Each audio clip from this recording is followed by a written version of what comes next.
Welcome to Read Your Comics. Today I'm looking at Destroyer Duck Graphite Edition from TwoMorrows Publishing.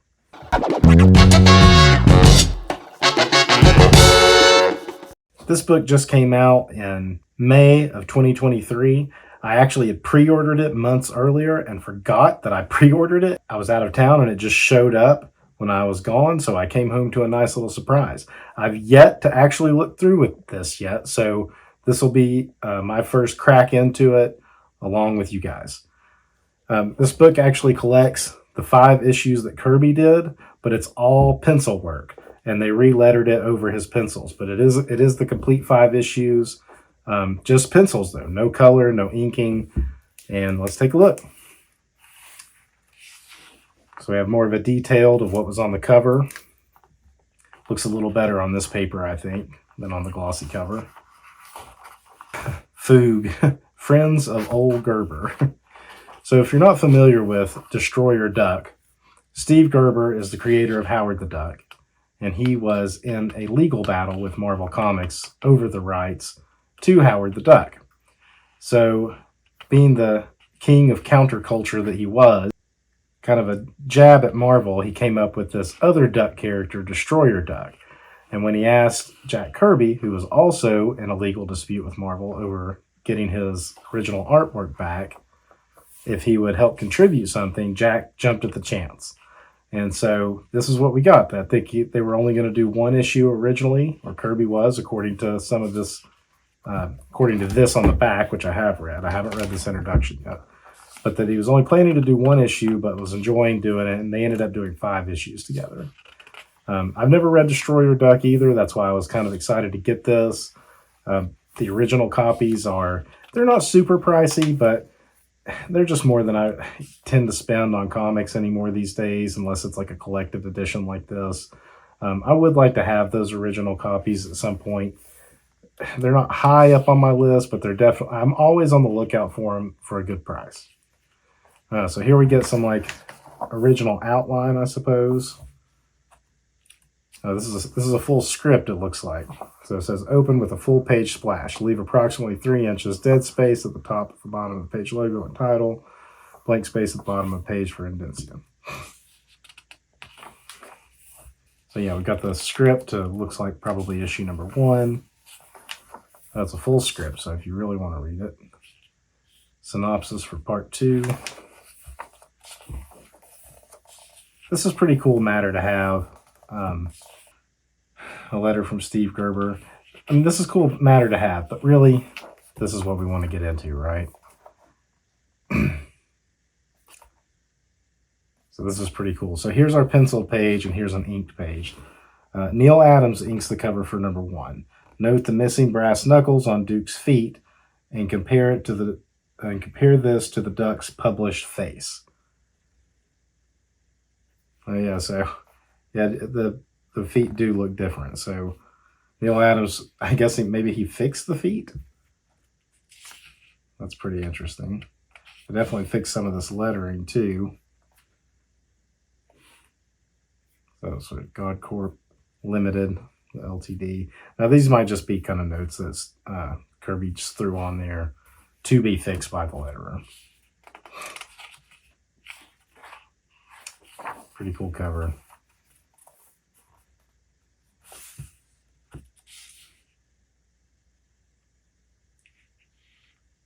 Okay, so the lettering you can definitely tell is new lettering. It looks like computer lettering to me. It's cool because you can actually read this like a story, that it is a complete, 5 issues. So I will take the time to read this soon. But you could tell. I mean, they stand out so much wider even than the white pages that were printed on. This book is standard comic size, so it's not like a artisan edition or anything. It's always just super cool to see Kirby's original pencils. I love the Jack Kirby collectors, which same publisher made this book. For that reason, I love looking at these original pencils, especially if you can find them that weren't inked, because they used to ink them directly to the page. So just to see the detail that Jack actually put into things And sometimes maybe a little less detail. But now this has got a lot of detail. That's pretty cool. Even like this little panel. You got the Kirby crackle with the ship, some like burst of energy from the ship flying forward, coming through a vortex. Now I'm wanting the original issues to really compare. This may have put me down the wrong rabbit hole to go in right now.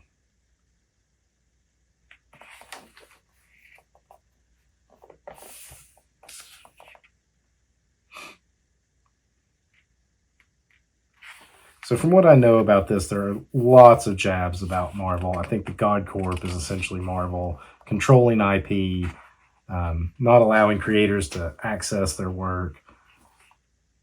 So that's pretty much what the storyline is about, is my understanding of Destroyer Duck. And you know, Gerber would come back later to Marvel to do a Howard the Duck series in the early 2000s when they had the Max line. And I don't know if it was like a Disney dispute or he just did it kind of as a joke, but he made Howard the Duck a mouse so that he didn't resemble Donald Duck too much. So, and it's the irony, of course, is Disney purchasing Marvel about 10 years later, and then putting Howard the Duck in movies like Guardians of the Galaxy. We need a we need a Howard the Duck Disney Plus series, I think. Or maybe it should be a Hulu series. Mommy noises.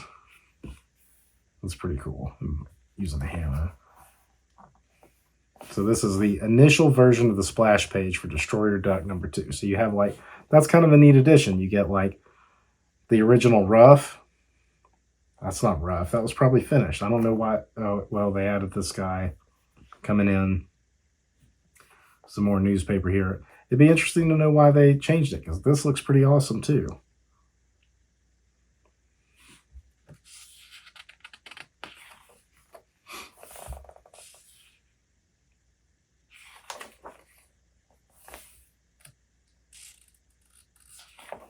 There's another one of these graphite editions for Captain Victory that I'd like to get. It's out of print. People that have it, they aren't letting it go. It's hard to find. So if you're looking at this, watching my video, or I think Cartoonist Kayfabe did one of this too. I haven't watched it yet because I wanted to look at my own copy first. But if you're interested in this book, I advise picking it up soon, because once these go out of print, this TwoMorrows rarely brings things back. So, you know, it's definitely a cool piece. It's, you know, not too expensive. I think it was like $30.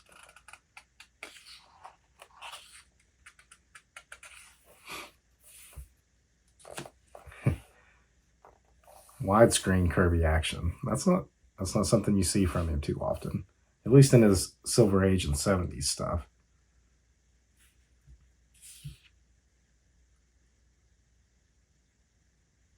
It's kind of giving me Big Barda vibes.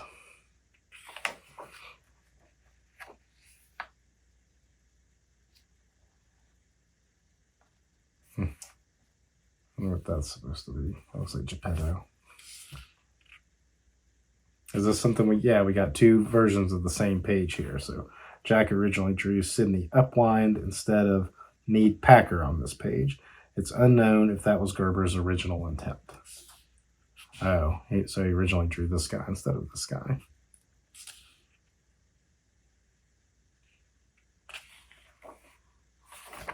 So material from Gerber would have been great for this.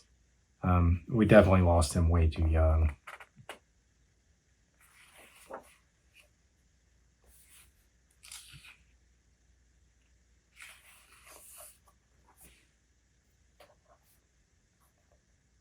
Gerber's description and Kirby's interpretation for the cover of Destroyer Duck #3. We're looking into the apartment through the eyes of someone standing in the doorway. This someone is holding two mammoth pistols, one in each exceedingly large male hands. So, in effect, we are looking down the barrel of the guns. The guns are pointed at Duke, Brad, and Cherry Jubilee in costume, who are the central figures of the cover. Duke and Cherries are starting to charge at the man holding the guns. Brad is frozen with fear, clutching the vanilla cupcake telephone to his bosom. And so this is what we get from that. Looking down the barrels of the gun.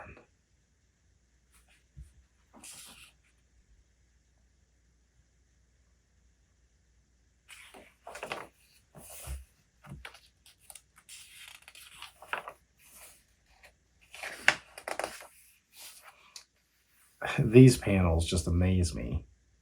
Just how much like little things. A little telephone. Another telephone. I guess it's a room full of telephones. Like I said, I've never read this, so this is all new to me. I'm seeing this for the first time.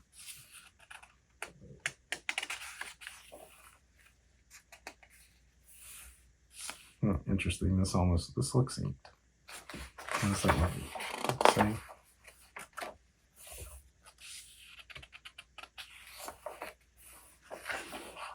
I wonder why that's inked.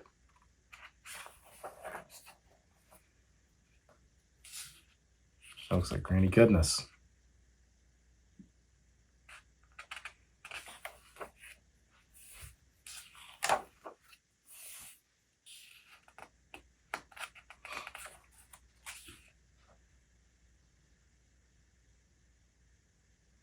I don't really know how they could have done this lettering differently. It's like so crisp, it stands out kind of harsh against the penciled artwork.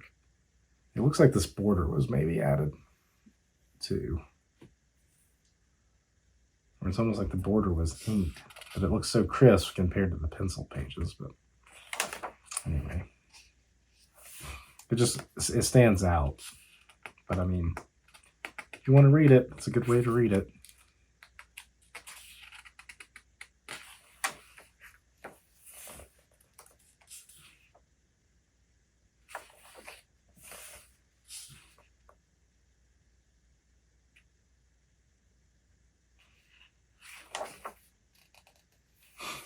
More script pages. Jack began drawing this final page for Destroyer Duck number 4, but decided to depict a different angle and redraw it. Interesting. What's the different angle of the lighthouse? Kind of looks the same.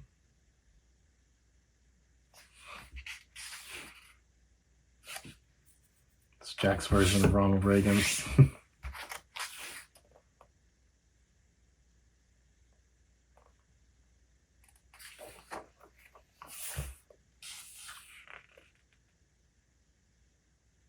That's a pretty awesome splash page, double page splash.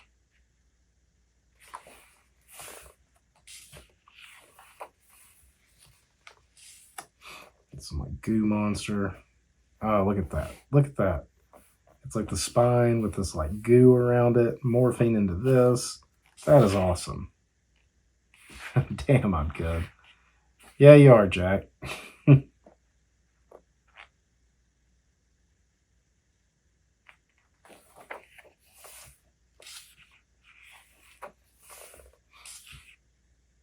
Big action going on here. Airplane. Took a second to see. Okay, so airplane right here. Cars crashing into it.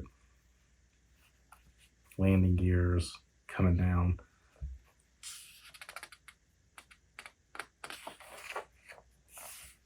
A couple more inked pages. I'm assuming these pages were lost, and that's why they're not graphite. Still, so far we've rented a total of 4 of those.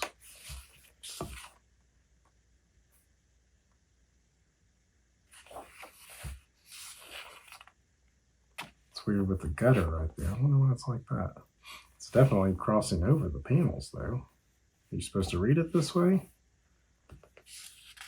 I will find out. Another letter from Gerber. Another mention of cover number 5. So here's the last issue that he did with Kirby. Duck is looking a little haggard. In the 1970s, Marvel Comics Defender series, Gerber introduced the Elf with a Gun, a character that randomly appeared and murdered people with no explanation. Steve later said the elf was simply a metaphor for the chaotic and inexplicable nature of existence. He left Marvel before resolving the subplot. Another writer had the elf run over by a truck. So if Kirby had finished his this abandoned sequence, we suspect it would have shown Duke turning the tables and blowing this little guy away. Shatterer of Worlds.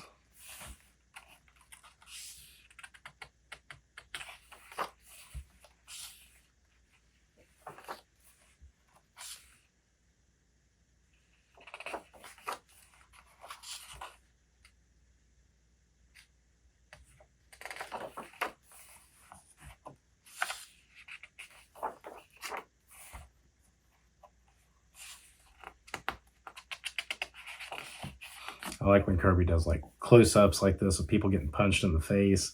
I've been reading the Absolute New Gods, and that's something that he does where they get kicked in the face or punched in the face, and it's like a close-up of this like contorted, smushed up face. It's cool, like winding stairwell. I bet that's something he pulls from his Hal Foster inspirations.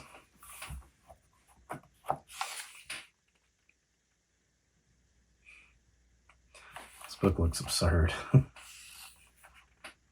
Planes flying into buildings. It just lands a lot different these days.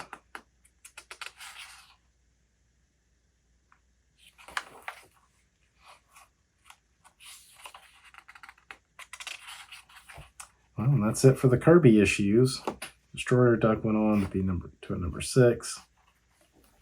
I feel like they came back for an annual or something together. Maybe I'm mistaken on that. Other TwoMorrows publications. I want that Dave Cockrum book really bad. I need to pick these two up before they go out of print. As I was saying to anyone interested in this book. So here's an ink page.